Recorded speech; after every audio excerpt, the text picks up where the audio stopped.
왜 저 사람은 맨날 내 말을 오해할까? 난 진짜 조심해서 말했는데 왜 분위기가 싸해지지?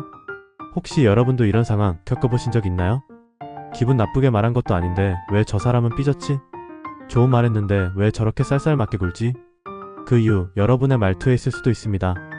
놀랍게도 똑같은 말을 해도 어떤 말투로 하느냐에 따라 상대방의 반응은 완전히 달라집니다.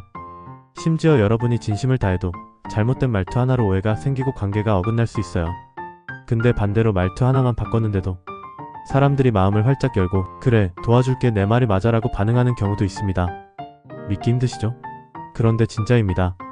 오늘 영상에서는 말투 하나로 사람의 마음을 바꿀 수 있는 심리학 기반의 대화법 4가지를 소개해드릴게요. 이건 단순한 스킬이 아니라 사람의 마음을 여는 대화 기술입니다. 1. 10원으로 하는 예술 구체성이 가진 힘. 첫 번째 방법은 작은 수치의 마법입니다. 기부 좀 해주세요 라고 말하면 반응이 미적지근하죠. 그런데 10원만 기부해주세요 라고 하면 사람들이 훨씬 쉽게 반응합니다. 왜일까요?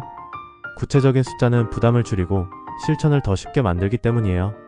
심리학에서는 이를 정량화된 요청이라고 하는데요. 작은 수치라도 구체적으로 제시하면 상대방은 심리적으로 그 정도면 괜찮지라고 느끼게 됩니다. 실전 팁! 시간 좀 내줘 대신 3분만 시간 괜찮을까? 이렇게 말해보세요. 말의 무게가 달라집니다. 수사학적 접근 생각하게 만드는 질문. 두 번째는 질문을 통한 설득입니다.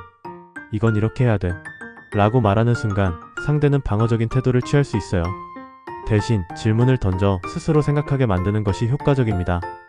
예를 들면 군대는 꼭 가야 해 보다. 만약 아무도 군대를 가지 않는다면 국방은 어떻게 유지될 수 있을까요? 이처럼 상대방에게 생각할 여지를 주면 그 사람이 스스로 내린 결론에 더 책임감을 가지게 됩니다. 실전 팁! 이게 맞는 방법이야. 대신 너라면 어떻게 해결할 것 같아? 이렇게 질문형으로 바꿔보세요. 3. 함께 먹고 함께 이야기하기 분위기의 힘. 세 번째는 팝심의 심리학입니다. 중요한 대화, 어려운 부탁 이런 건 밥 먹을 때 하라는 말 들어보셨죠? 사람은 음식을 먹을 때 긴장이 풀리고 안정감을 느끼는 경향이 있습니다. 실제로 간단한 간식을 제공한 실험에서 찬성률이 20% 이상 높아졌다는 연구도 있어요. 같이 밥을 먹는 그 순간 상대는 편한 관계로 인식하게 되고 그만큼 대화도 부드럽고 진심있게 전달될 확률이 높아집니다. 실전 팁! 중요한 말을 해야 할 땐 밥 한 끼 하자부터 시작해보세요. 4. 목적을 명확히 하라 이유 있는 말하기. 네 번째는 목적의 명확화입니다. 그거 좀 도와줘처럼 모호하게 말하면 상대방은 왜 도와야 하는지 모르기 때문에 반응이 시큰둥할 수 있어요. 하지만 이유를 함께 설명하면 상대는 더 쉽게 납득하고 협조할 가능성이 높아집니다.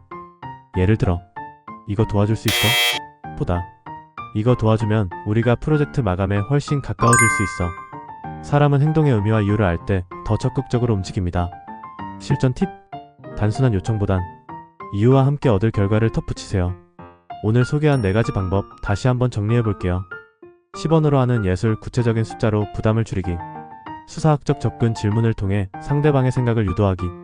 함께 먹고 이야기하기 편안한 분위기에서 진심을 나누기. 목적을 명확히 하기 요청의 이유와 의미를 분명히 전달하기. 말투는 단순한 표현 방식이 아니라 사람의 마음을 여는 열쇠입니다. 이 4가지 방법을 일상에 적용해보면 더 원활한 대화, 더 깊은 관계, 더 나은 결과가 따라올 거예요. 오늘 영상이 유익하셨다면 좋아요와 구독 부탁드리고요. 여러분은 어떤 말투를 가장 자주 쓰시나요? 댓글로 여러분의 경험이나 생각을 공유해주세요. 저는 다음 영상에서 또 유용한 이야기로 찾아올게요. 지금까지 시청해주셔서 감사합니다.